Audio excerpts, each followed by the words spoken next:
Today on The Spirit Contemporary Life. And everyone is allowed to believe whatever you believe. You know, that's why you have free will. But every belief you have has a consequence.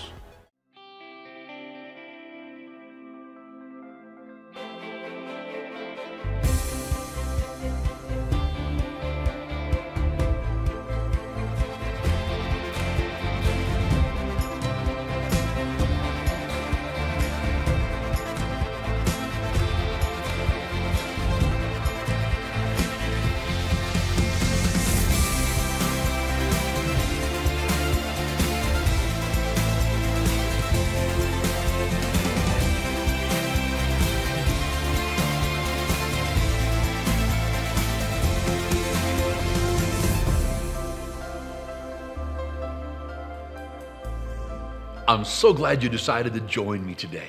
You've probably heard me talk a lot about the Spirit Contemporary Life, which is about what the Christian life should look like as a believer in today's world. Through this TV program, I want to show you that the Spirit Contemporary Life can be one filled with love, peace, joy, prosperity, and healing, and lots more than that. In John 10:10, it says, Jesus came so you could have life and have it to the full. I truly believe that God has a special plan for each and every person watching today. You have a unique gifting, a calling on your life. And if you can learn to just be connected to Holy Spirit, relevant, cool, and contemporary, you can be so effective in impacting others for the kingdom. You can experience the Spirit Contemporary Life. So grab a pen, a paper, or your tablet and take some notes on today's message.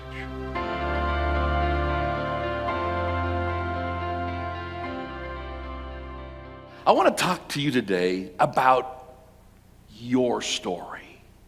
Your story. There is something you have that is so powerful, and people don't use it. It's your own story.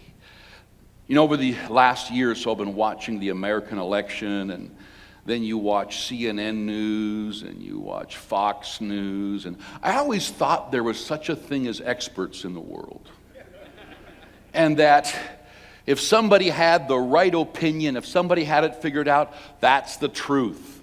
Then we find out there's more spins out there, and you can listen to one person who go, oh, they are so convincing.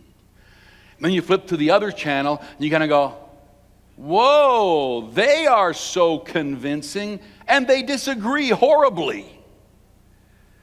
And it reminds me of Christians who sometimes we forget that we're so worried about, well, they're so confident in their opinion, but how do we share this faith, this Jesus?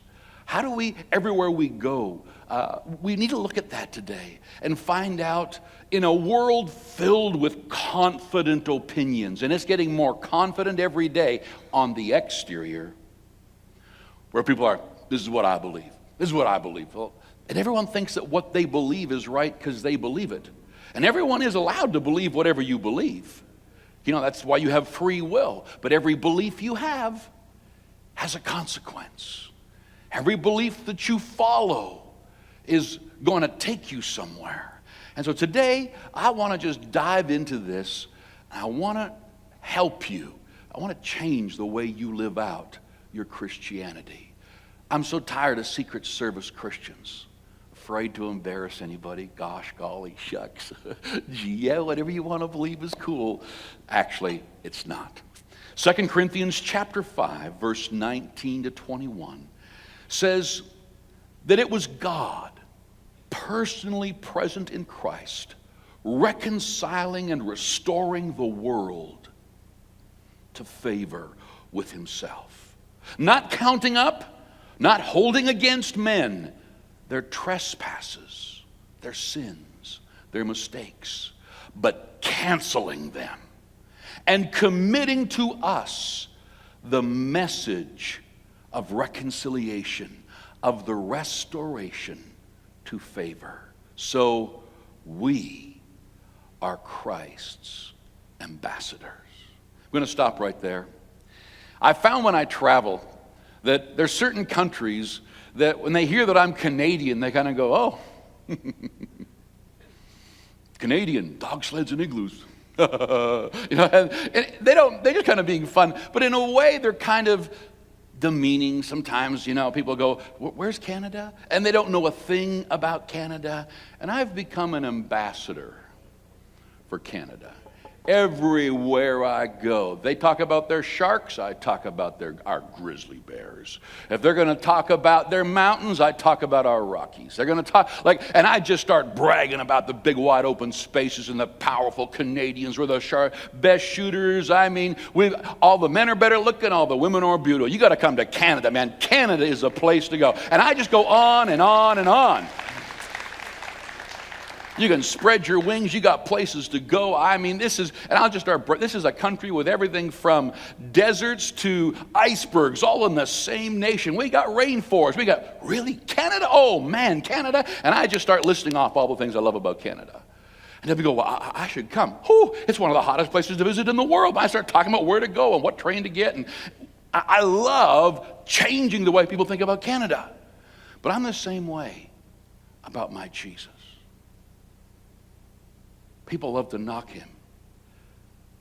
But often Christians don't share the gospel because the gospel means good news.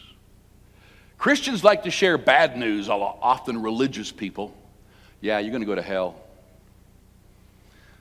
Oh, let's talk more about that. Oh, really? But it's the good news. Here it says that Christ has reconciled us. He has literally taken the sins of the world. And when you are an ambassador, you don't go comparing your country to everybody else and knocking them and putting them down like some. We are ambassadors for the kingdom of God.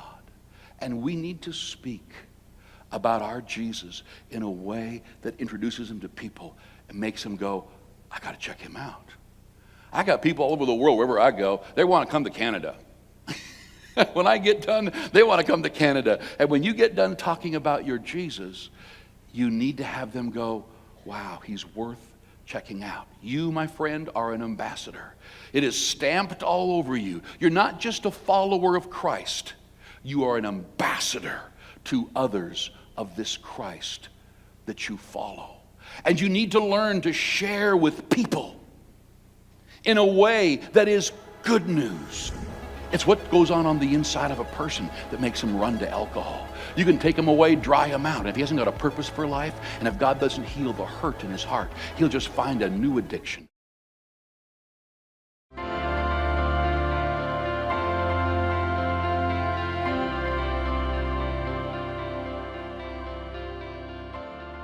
People always want to drag you into debate. What do you think about gender and homosexuality and LGBT? What do you think about other religions, the Muslims and the Hindu? Who do you think goes to heaven? And they would love to draw you into a debate. Because mind to mind, you can debate till the cows come home.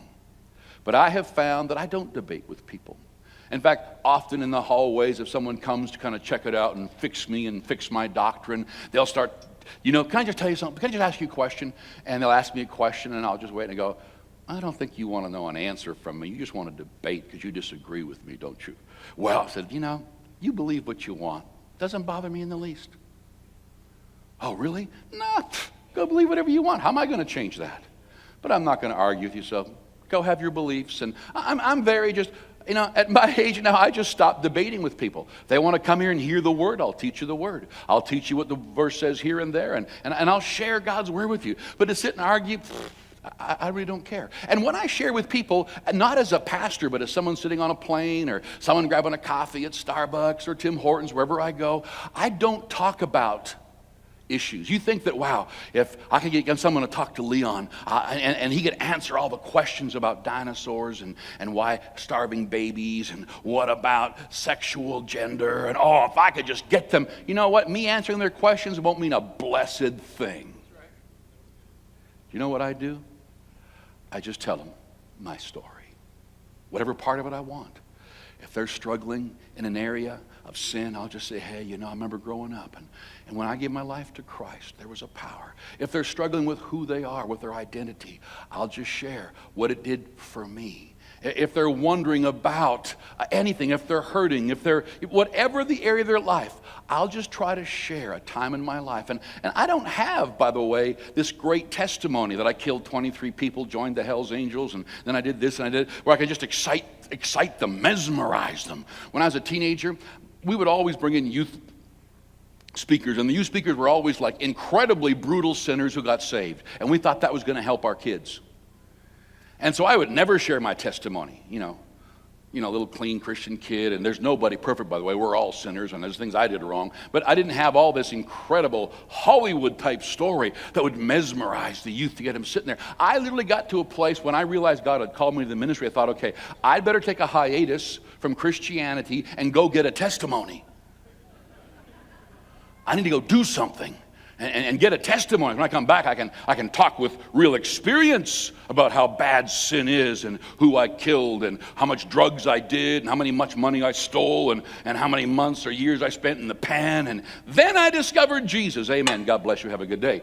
And all we do is exalt our former life. No, I tell people what he did for me on the inside, the peace that I have. And when I tell them as an ambassador of Jesus Christ. I don't back down one iota. And when they argue with me, I just stop. Are you trying to tell me what I felt? Are you trying to tell me what happened to? No, I'm just telling you what happened to me. And most people don't. They just listen, because no one can argue with your story. And you need to learn to share from your wealth of experience and say, well, Leon, I'm the same way. I didn't kill anybody, shoot anybody, do any drugs, touch any alcohol. I'm not set free from drug addiction, alcohol addiction, so I don't even know what to share. You know what? All of those things are periphery. It's what goes on the inside of a person that makes him run to alcohol. You can take him away, dry him out. And if he hasn't got a purpose for life, and if God doesn't heal the hurt in his heart, he'll just find a new addiction, whether it's food. That's a great Christian addiction. Or whatever it is that he can go to. So it's only the heart. Until the heart changes, things aren't going to change. We are Christ's ambassadors. In Proverbs 29, verse 25, listen to this. It's out of the Message Bible, and it says, the fear of human opinion disables. Trusting in God protects you from that.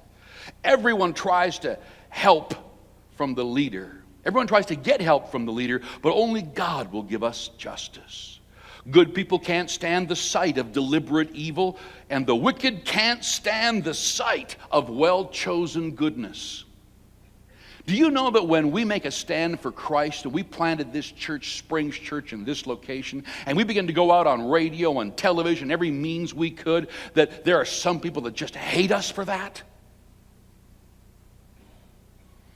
Death threats, problems, attack, lies, confrontation, all the gossip that goes on about they require your T4s and they make you give, and it's all about him, and whatever they can do to minimize the effect. Anytime God's people rise up with a church that is beginning to impact this nation, this world for Christ, our neighborhoods, as it goes out on TV, the enemy will try to stop it. But you have to make a decision. I love the first line. It says, the fear of human opinion disables you. Why are you shutting up? Why are you being quiet? Well, they're so confident. Everybody acts confident. Everybody puts on a mask. But I want to show you why your story is so powerful. I want to show you that it's not about mind to mind, that your story is where there are truths of God's Word. And it's the truth that sets people free. There was a couple in my dad's church in Selkirk who, very religious, and they would read that verse that says, God's Word does not come back void. It accomplishes what it was sent forth to do. They believed that if you can get God's Word in someone's heart, that change would come. Here's what they would do. They'd get on the street corners and they'd walk up to people and say, and they just quote a verse. They would stand at traffic lights, and as soon as the light turned red and the car stopped, they would run over there, knock on the window, and just quote a verse to them. And they felt like they had gotten this verse into their heart, and it was now going to change their life. Meanwhile, they didn't hear a word they said. They're freaking out that some weird guy's banging on their window. What's that woman doing banging on my window? Then you roll it down, and she says some Elizabethan English verse. You kind of go, what in the world? Get me out of here. Hurry up, light, turn green, turn green, turn green. And they'd peel out of there. Now, they had the right thought. But until God's Word gets planted in people, There's no change. But let me take you to a verse that you know well. In Mark chapter 4, it's the teaching of the sower sows the word.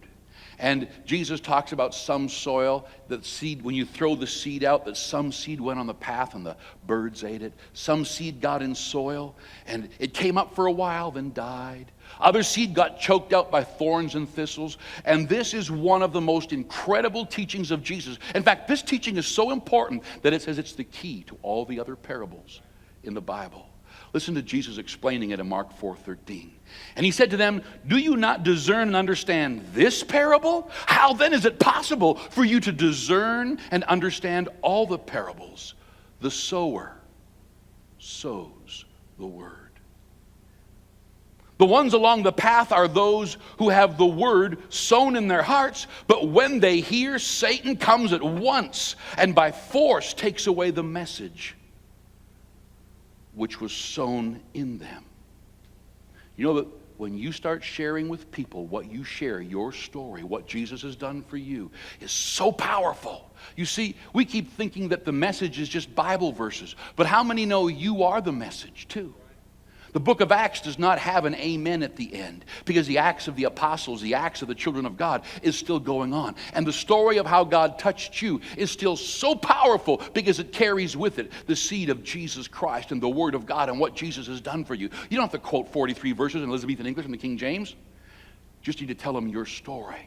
And that, the emotion and the weight and the truth that is shared in your story is powerful. But we need to know Satan comes immediately. When someone comes here and gives their life to Jesus Christ, I just know that within the end of the day, someone's going to tell them a rumor about Springs or a rumor about me, or they're going to get too busy on Sundays, or they're going to get a raise that has them work, or anything he can do to get them away from the Word. Satan comes immediately to steal the Word of God, the truth of God that someone has shared with them. Then it says, and then there are those who sown upon stony ground, and when they hear the word at once they receive it, accept it, and welcome it with joy. And they have no real root in themselves.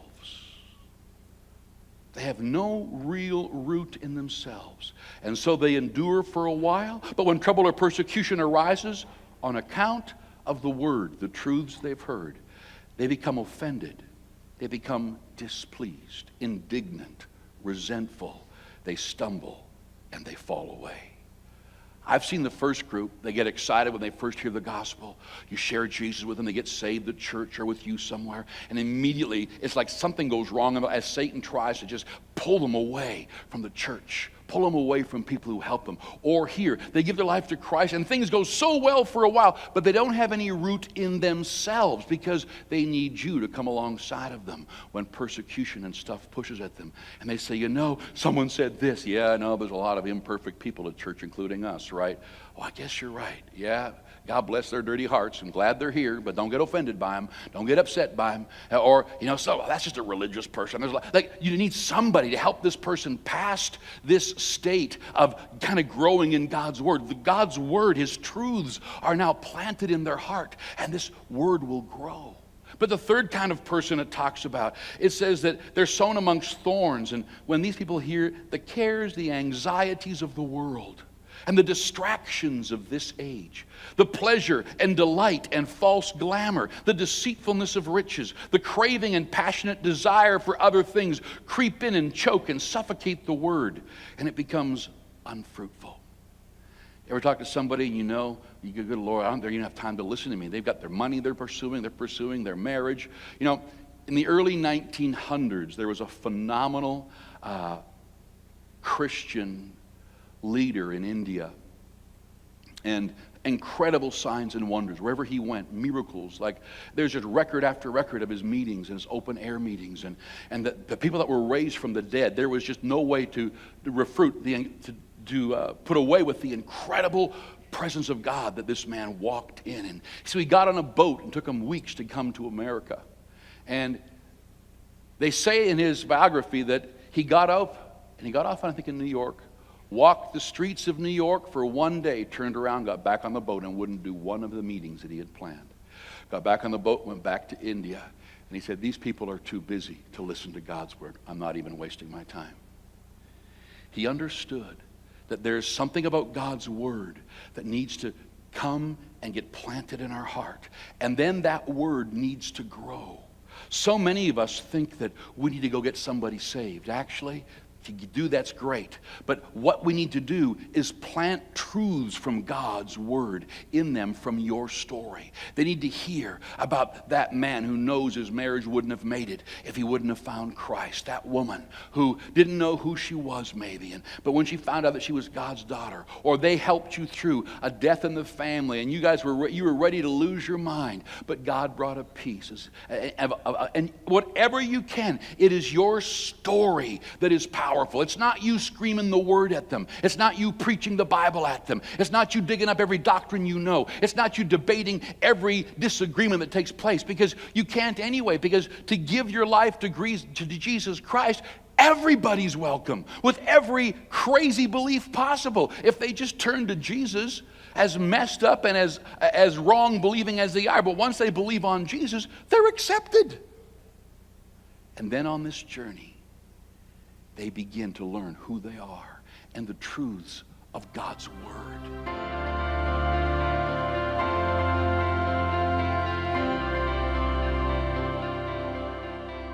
The Spirit Contemporary life means that you live an empowered life, one that connects your day-to-day existence with God's supernatural power. As Christians, we're to be the shining light in the world that we live in. We're to stand out in our workplace as great employees, bosses, CEOs. Our relationships should flourish. Christians should and can be the best of the best. If this sounds good to you, then I encourage you to study your Bible and see what it really says about the Christian life. All of us need to start with our identity rooted in the Word. If you'd like to hear more about the Spirit Contemporary life, then I'd like to encourage you to keep tuning into this program and partner with us. Become a part of something bigger than yourself. You know, through Christian media, we are able to reach millions of people each day with the good news of the gospel.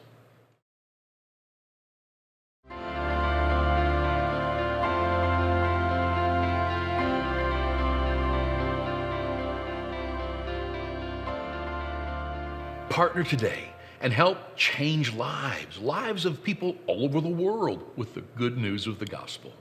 I'd like to take a moment and share with you a few of God's promises for your life. Let's take a look.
I'd like to pray with you now.